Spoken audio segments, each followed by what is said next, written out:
जय श्री राम। आज हम बात करेंगे कन्या राशि। यदि आपकी कुंडली के किसी भी भाव में है तो उसका आपके जीवन पर क्या प्रभाव पड़ता है। कन्या राशि अर्थात आपकी कुंडली के 12वें भाव में 6 अंक कहीं न कहीं लिखा हुआ होगा। तो अगर 6 अंक आपकी कुंडली के प्रथम भाव में लिखा हुआ होगा तो उसका क्या प्रभाव है। देखिए, कन्या राशि जो है वह हमारे जीवन में हमारे भावुक पक्ष को दिखाता है, हमारे इमोशनल पक्ष को दिखाता है। हम जीवन में किन चीज़ों के प्रति बहुत ज़्यादा अटैच रहेंगे उन चीज़ों को दिखाता है। तो यदि आपकी कुंडली के प्रथम भाव में अगर 6 अंक लिखा हुआ है, इसका मतलब ये है कि ऐसा जातक अपने लिए, अपने शरीर के लिए, अपने मन के लिए, अपनी बुद्धि के लिए हमेशा भावुक रहेगा, इमोशनल रहेगा, अपने बॉडी के लिए इमोशनल रहेगा, अपने स्वयं के लिए हमेशा इमोशनल रहता है।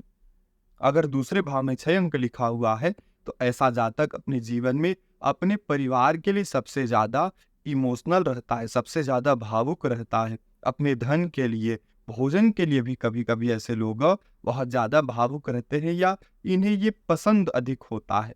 तीसरे भाव में अगर 6 अंक लिखा हुआ है तो ऐसे लोग अपने जो छोटे भाई-बहन हैं उनके लिए बहुत ज़्यादा भावुक रहते हैं, इमोशनल रहते हैं। अगर चौथे भाव में आपकी कुंडली के अगर 6 अंक लिखा हुआ है तो ऐसा इसका मतलब ये है कि ये लोग अपनी माता के प्रति बहुत ज़्यादा इमोशनल रहते हैं। माता के प्रति इनको बहुत ज़्यादा अटैचमेंट होता है, उनके प्रति ये बहुत ज़्यादा कोमल स्वभाव रखते हैं।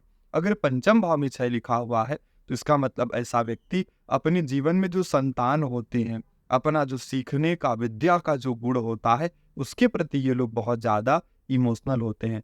अगर छठे भाव में आपकी कुंडली के अगर 6 अंक लिखा हुआ है तो ऐसे लोग अपनी मामा के लिए बहुत ज़्यादा इमोशनल रहते हैं और साथ ही साथ ये लोग सेवा के लिए, पशु पक्षियों के लिए बहुत ज़्यादा इमोशनल रहते हैं, उनके प्रति अटैच रहते हैं। अगर 7वें भाव में 6 अंक लिखा हुआ है इसका मतलब ऐसे लोग अपने जीवन साथी पार्टनर के लिए बहुत ज़्यादा इमोशनल रहते हैं।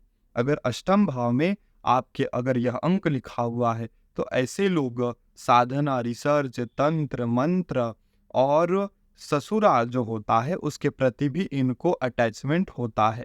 अगर 9वें भाव में 6 अंक लिखा हुआ है तो इसका मतलब ये है कि ऐसा जातक अपने जीवन में किसके लिए अटैच रहेगा, इमोशनल रहेगा, तो अपने पिता के लिए, धर्म के लिए, भाग्य के लिए, अपने पितरों के लिए, गुरु के लिए ये लोग बहुत ज़्यादा इमोशनल रहते हैं। अगर 10वें भाव में अगर 6 अंक लिखा हुआ है तो ये जातक अपने जीवन में अपने फील्ड कर्म जो होता है, वर्क फील्ड होता है, उसके लिए, पद प्रतिष्ठा के लिए बहुत ज़्यादा इमोशनल होते हैं। अगर 11वें भाव में लिखा हुआ है तो ये लोग अपने बड़े बड़े भाई बहन और जो बड़े होते हैं परिवार के, उनके लिए, अपनी इनकम के लिए बहुत ज़्यादा इमोशनल होते हैं। अगर 12वें भाव में यह लिखा हुआ है 6 अंक तो ऐसा जातक किसके लिए अटैच रहेगा, इमोशनल रहेगा, तो वो अपने एकांतपन के लिए, अपने जीवन में जो मुक्ति है, मोक्ष है, दान है और अपनी जो जीवन की जो वैराग्य जो भाव होता है, वैराग्य छोड़ने का भाव, उसके लिए ये लोग इमोशनल रहते हैं। या फिर इन्हें जो अपने मेंटल पीस होता है उसके लिए ये बहुत ज़्यादा इमोशनल हो जाते हैं। तो ये सभी भावों में कन्या राशि यदि आपकी कुंडली में बैठा है तो उसका फल है। अब बड़ी आसानी से बहुत सारी चीज़ों को केवल राशि आपकी कुंडली में किस भाव में बैठा है उससे जान सकते हैं। जय श्री राम।